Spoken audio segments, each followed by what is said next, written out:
A esquerda não cansa de passar vergonha. Nem que se com Photoshop tinha 25 mil pessoas lá na foto. É uma vergonha total a manifestação. As pessoas estão cansadas de viver num país onde reina a impunidade, a injustiça. É uma vergonha, é tudo o que o Estado de Direito não é. Cenas consecutivas de arbitrariedade. É uma desgraça ser honesto nesse país. Você é extorquido por o sistema.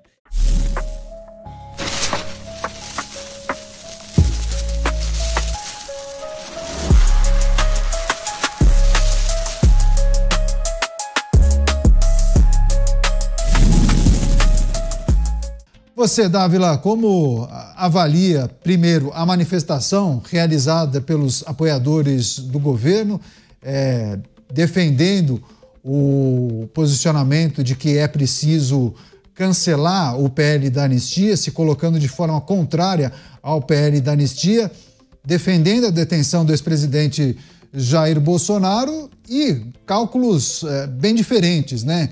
Eu vi um instituto falando em algo em torno de 5 mil pessoas, mas um parlamentar apoiador do governo falando em 25, 30 mil pessoas. A esquerda não cansa de passar vergonha. Nem que se com Photoshop tinha 25 mil pessoas lá na foto. É uma vergonha total a manifestação. Agora, o ponto, isso mostra, Caniato, como a esquerda anda totalmente distanciado da realidade das pessoas. As pessoas estão cansadas de viver num país onde reina a impunidade, a injustiça, e as pessoas perceberam a anistia como uma forma de corrigir uma enorme injustiça cometida com milhares de pessoas que não tiveram o devido processo legal, que foram julgadas de maneira coletiva, sem individualização de pena, que não tiveram acesso aos autos, que foram investigadas por um inquérito sigiloso. É uma vergonha, é tudo o que o Estado de Direito não é. Cenas consecutivas de arbitrariedade. E o brasileiro de bem, que trabalha, vive de arbitrariedade. É extorquido pelo fiscal no seu negócio, é extorquido pelo governo com a carga tributária mais alta entre os países emergentes, é a justiça que não é feita, é a demora que tem, por exemplo, para fechar uma empresa. É uma desgraça ser honesto nesse país. Você é extorquido por o sistema. E as pessoas sentem exatamente isso, que a anistia, todas elas gostam de ter uma anistia para ter paz, para poder tocar a sua própria vida, para poder tirar esse Estado pesado das costas de quem produz e quem trabalha no país. Então, mostra mais uma vez os governistas e aí a esquerda completamente dissociada e distanciada dos assuntos, dos anseios que tiram o sono do brasileiro de bem. Pois é, o ato esvaziado contra a anistia que aconteceu em São Paulo neste fim de semana. Agora, Mota, historicamente, né, os grupos progressistas, os grupos de esquerda, quando realizavam manifestações, conseguiam apoio de gente de sindicato, associações, professores, servidores públicos, enfim. Esses grupos turbinavam ali as manifestações de esquerda. Mas por que, mesmo assim, as últimas manifestações andam flopando? Eu acho que a explicação mais óbvia que eu vejo, Caniato, são as redes sociais. As redes sociais retiraram da esquerda a hegemonia no discurso, que elas ainda mantêm. Por exemplo, no sistema de ensino, né, o pensamento de esquerda é dominante. Eu diria que na maior parte da mídia, graças a Deus, nós somos uma exceção. Na cultura, de uma forma geral, a esquerda ainda é dominante, mas com as redes sociais, elas perderam a hegemonia no discurso. Antigamente, a gente era obrigado a abrir um jornal, assistir um programa de televisão, um único, e ali estava a verdade. Hoje as redes sociais permitem que as pessoas conversem, se mobilizem, espalhem ideias, e por isso tanta vontade principalmente da esquerda, de regulamentar as redes sociais e efetivamente calar as pessoas. A gente está vendo renascer no Brasil a ideia de que existem crimes de opinião. Então, se eu tiver determinada opinião sobre certos assuntos, eu posso vir a sofrer sanções graves. Eu acho que isso teve reflexos imediatos nas ruas. A partir de 2014, as manifestações brasileiras, as manifestações nas ruas, que eram marcadas pelos diversos tons de vermelho, elas se tornaram verde e amarela. Um processo que escapou completamente do controle da esquerda. E o resultado, eu já disse aqui, foi... Eu nunca vi tanta gente junta na minha vida como eu vi no 7 de setembro de 2021. Eu acho que em 20 metros quadrados daquele 7 de setembro tinha mais gente do que nessa manifestação cujas cenas a gente acabou de exibir aqui. Agora você, Beraldo, qual é o recado quando a gente observa dois eventos, duas manifestações organizadas por grupos distintos, né? Grupos que estão em lados opostos, sendo que aquele que defende a anistia reunindo um número bem maior do que aquele grupo que se coloca contra a anistia. A gente pode fazer a reflexão que são uma amostra do que a gente pode observar no resto do Brasil? Você acha que é exagero a gente utilizar os dois eventos para entender, talvez, como o brasileiro enxergue a anistia, o assunto da anistia? Neto, nós podemos enxergar o evento de ontem como a imposição dos fatos da realidade e como o PT, sobretudo, perdeu a legitimidade para representar a esquerda brasileira. Se nós olharmos lá para trás, quando o presidente Lula ganhou sua primeira eleição em 2002, o Brasil era outro país. Nós tínhamos a população ainda sofrendo, de uma certa forma, um longo período com grande analfabetismo, com uma indústria que se desenvolvia mal, o Brasil ficou muito para trás em termos tecnológicos, nossos desafios de educação que vêm desde sempre. Começa o Plano Real, o Brasil começa a ter um senso de crescimento, né? Experimentar o tomar gosto pelos benefícios, digamos, do capitalismo. As pessoas começaram a comprar a crédito, ter acesso a itens e bens melhores, né? A importação foi aberta. Então, isso tudo foi transformando o Brasil ao longo da década que antecedeu a chegada do PT ao poder. Mas o mundo, com essa gestão, durante esse período, esses mais de 20 anos, em que o PT ocupou a presidência do Brasil pela maior parte do tempo, o mundo mudou. E toda aquela percepção que havia em uma parte significativa da população de que era importante ter o governo de esquerda, porque o governo de esquerda olhava para a questão social, o Brasil era um país muito desigual, então a seriedade, a licitude das ações da esquerda, tudo justificavam que esse governo de esquerda resolveria os problemas do Brasil, e isso motivava muita gente. Muita gente ia para as ruas quando convocados, alguns, claro, muitos, iam ali porque ganhavam dinheiro, ganhavam sanduíche, ganhavam isso e aquilo, mas muitos estavam ali de boa fé, realmente acreditando nas causas. Entretanto, depois de Mensalão, depois de Petrolão, depois das confissões da Lava Jato, o reconhecimento dos maus feitos com o dinheiro público, perdeu-se toda aquela áurea de uma causa nobre. Não tem mais causa nobre.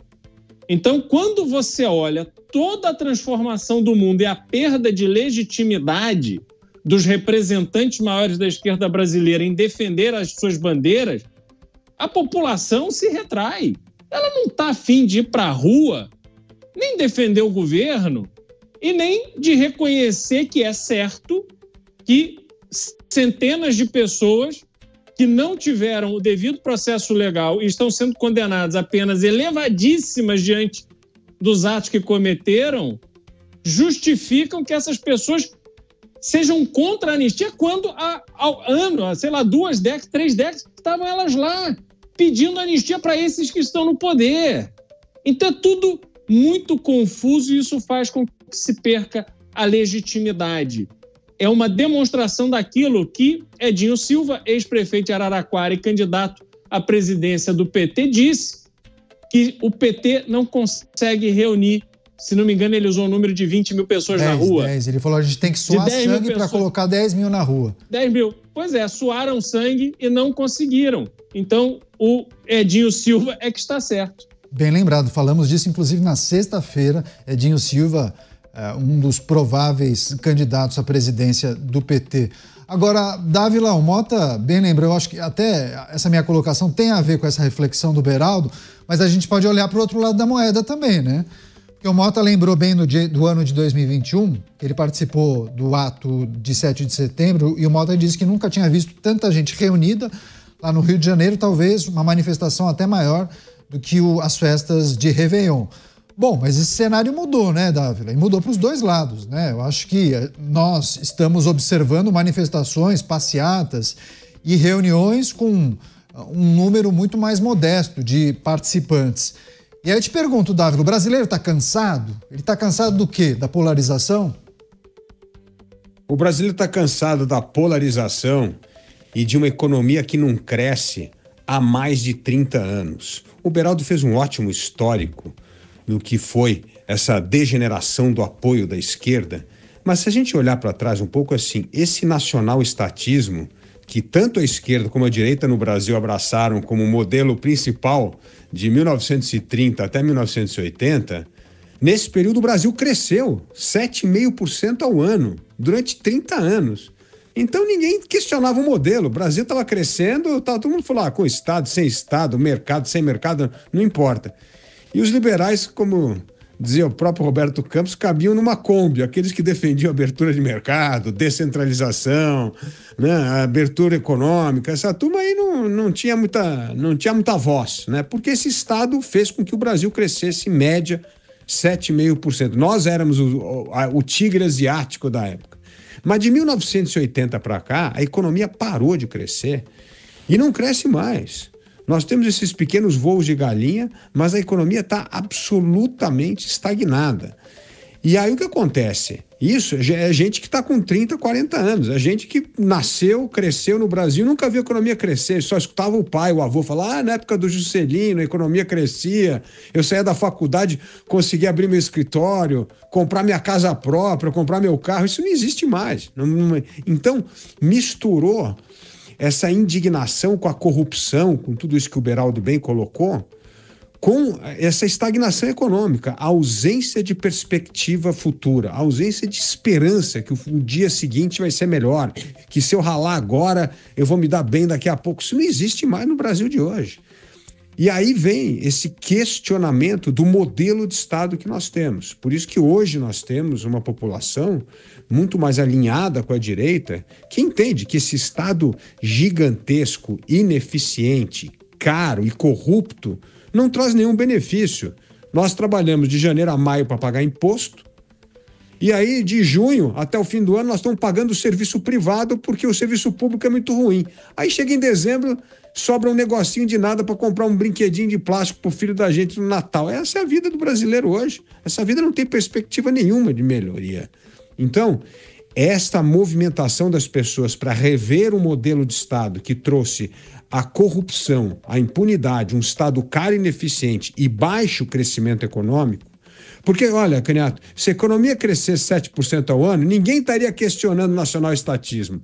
Estaria aqui nós três aqui só berrando contra, e nós seríamos uma voz tão de minoria que a gente não teria nenhuma voz para expressar ou para mobilizar as pessoas. Então, esta estagnação econômica é o que está fazendo as pessoas a questionar o modelo existente. Por isso que, naquela época, nós tínhamos mais pessoas à rua, porque eram pessoas que estavam vendo a mudança. O Brasil estava a caminho de um novo modelo. E esse caminho do novo modelo, mais uma vez, estagnou. E com ele, acabou a nossa perspectiva de sair do buraco que nós estamos.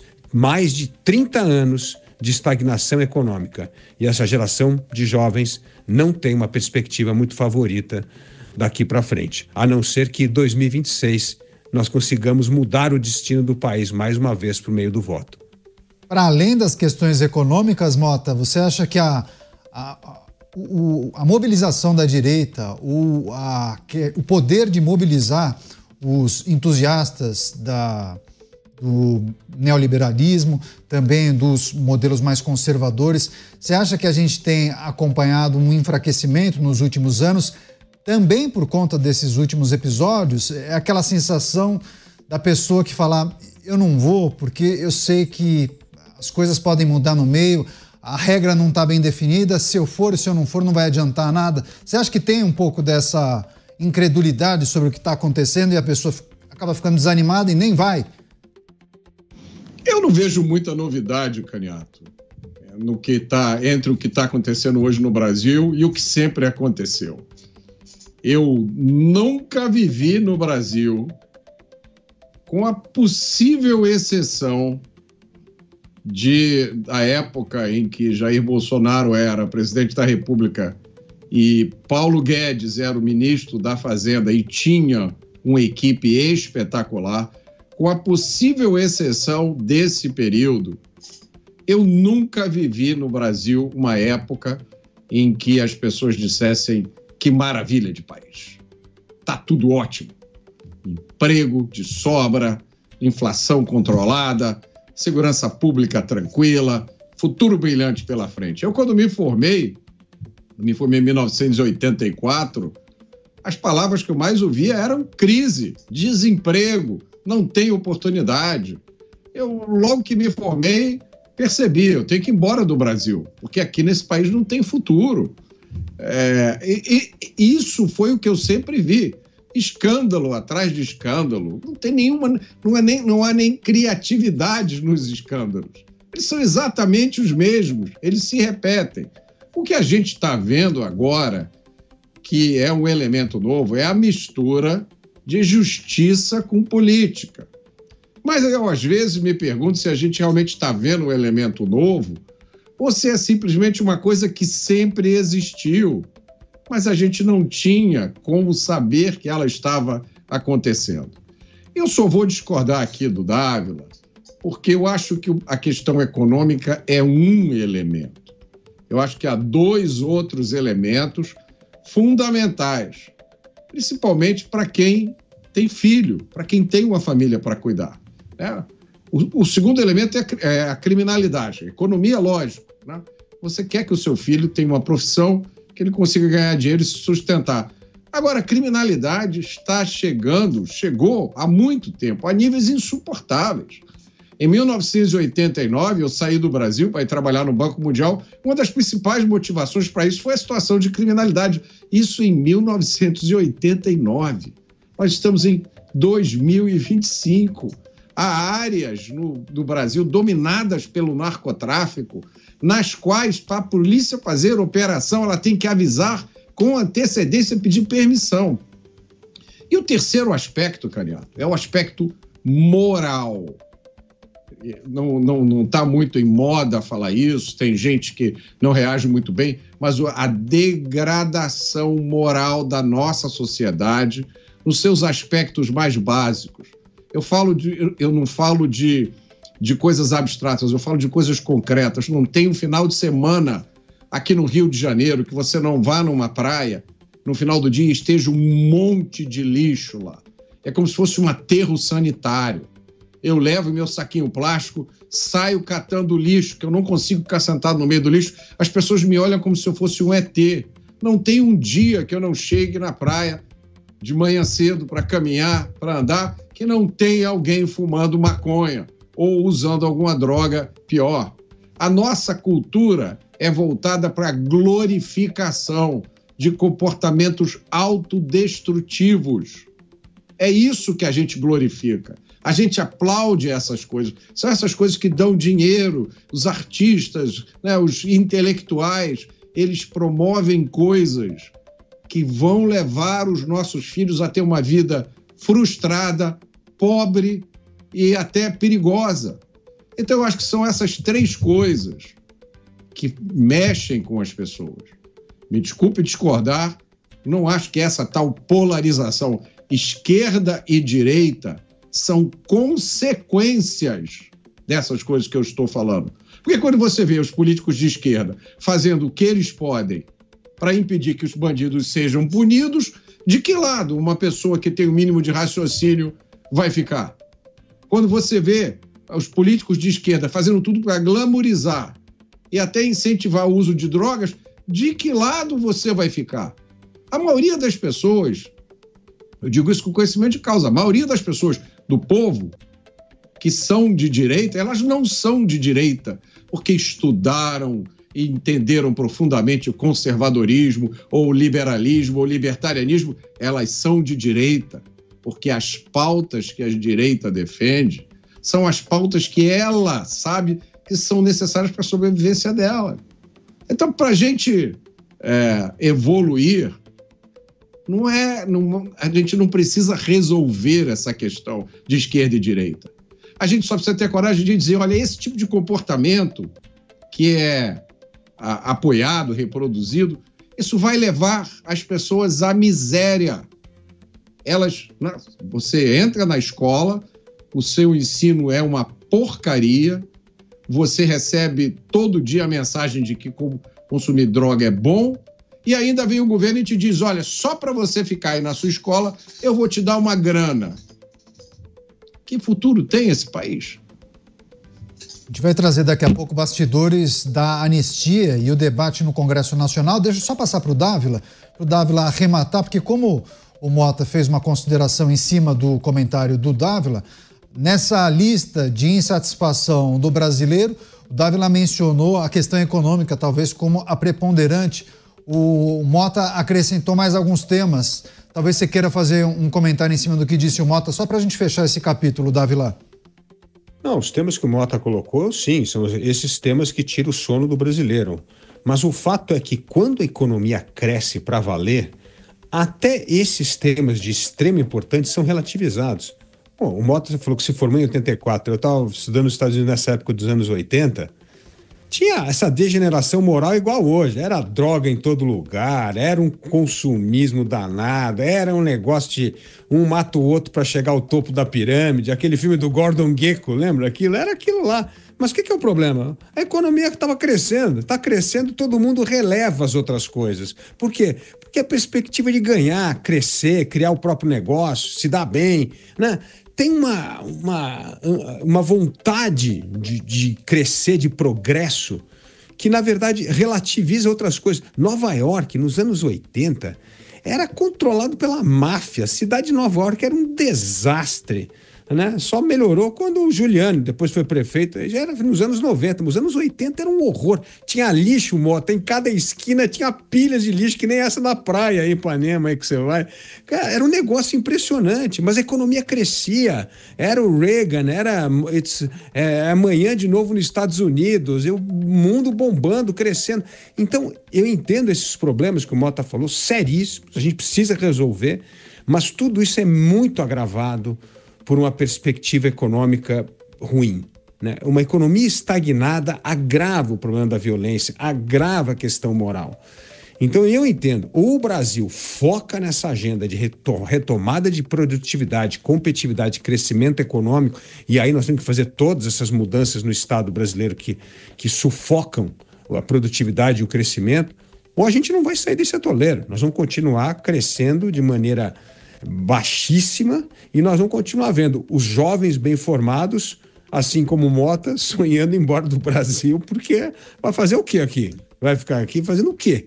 Então, eu acho que essa é a pauta que nós temos de como o Brasil pode voltar a crescer de maneira sustentável, como o Brasil pode ganhar produtividade e competitividade e como nós podemos aprender com o bom exemplo do agronegócio, que apesar de toda essa ineficiência, toda essa corrupção do Estado, toda a violência, continua crescendo a mais de 2% ao ano há mais de 30 anos.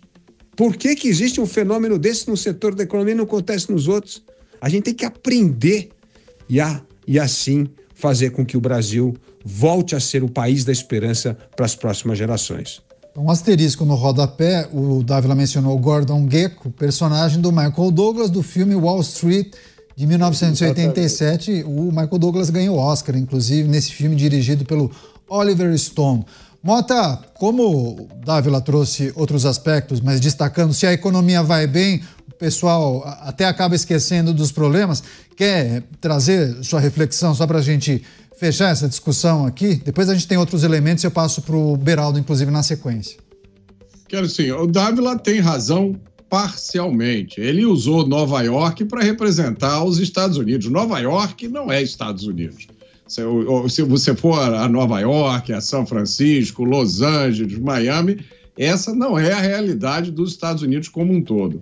Mas a gente planta hoje as árvores que vão dar sombra aos nossos filhos. Essa é a verdade. Os Estados Unidos são a república mais antiga do mundo, fundada nas melhores ideias de liberdade.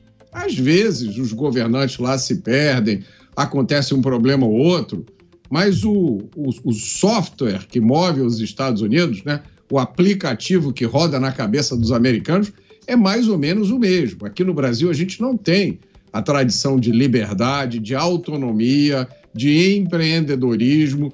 O sonho da maioria dos americanos é ser milionário. O sonho da maioria dos brasileiros é ter um emprego no Estado, passar num concurso e ficar tranquilo para o resto da vida.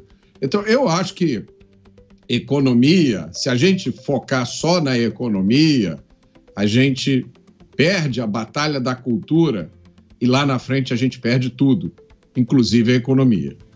Você, Beraldo, acho que quer contribuir também para esse debate que está muito bom, inclusive. Vai lá, Beraldo. Não, sem dúvida. Vou pegar um gancho do Dávila. O Dávila falou, né, na época dos anos 80, ele estudava nos Estados Unidos e via ali o pessoal querendo se dar bem. Mas, na verdade, Dávila, eu acho que o conceito consolidado nos Estados Unidos, desde a sua fundação, é o conceito da prosperidade, que tem uma diferença importante. O brasileiro, sim, consolidou essa ideia que ele tem que se dar bem. E ele se dá bem em cima do vizinho quando ele faz um gato, ele se dá bem em cima da empresa quando ele usa o carro da empresa para ir para a praia, ele se dá bem em cima da população quando ele é eleito ou indicado para um cargo público e usa a verba do Estado para bancar uma vida boa e passar dinheiro para o seu próprio bolso. O americano não. Quando ele olha para a perspectiva de prosperidade, isso não é só nos Estados Unidos, mas sobretudo nos Estados Unidos, você vê que as escolas públicas oferecem uma plataforma para que os alunos possam prosperar. Então, eu, quando estudei na escola pública aqui, na minha época de escola, você podia escolher. Você quer fazer a matemática básica, que vai servir para você trabalhar de vendedor em alguma loja do shopping, ou você quer fazer a matemática aplicada, porque você sonha em ser engenheiro? Você quer fazer a química básica ou você quer fazer a química aplicada? E por aí você ia moldando, não apenas as suas áreas de interesse, então eu vou focar mais em humanas, ou vou focar mais em exatas, e as outras eu vou mais leve, mas você também define a partir da escola o que você quer ser da sua vida. E para entrar nas faculdades, você já tem a meritocracia estabelecida e os instrumentos para você pagar a faculdade. Pode ser Harvard, pode ser a Universidade do Texas, pode ser a que for. Mas você consegue, a partir da sua universidade, empregos onde caibam as parcelas que você tem que pagar do empréstimo que os pais pegaram para financiar a sua educação. Diferente do Brasil, que esse projeto estabelecido nos primeiros governos do PT, que enriqueceram adoidado vários empresários aí da área de educação, mas só que hoje o aluno não consegue pagar. Ele se formou, tem um emprego absolutamente medíocre, uma renda insatisfatória para ele pagar suas contas elementares e ainda pagar a dívida que tem com a faculdade, aí vira um problema. Então, há uma diferença muito grande. E esta diferença vai sendo consolidada na questão econômica, porque é da questão econômica, a minha visão, que deriva a questão de segurança e que deriva também até o aspecto moral, porque essa economia frágil do Brasil colocou o Brasil hoje numa posição completamente insuficiente para retratar o que o Brasil representa, o tamanho do território brasileiro, as riquezas no território brasileiro, a extensão que temos na costa, tudo que nós temos de produção agrícola, Caniato. Sim. Geramos riqueza para o país, para alguns, mas não geramos riqueza para a população.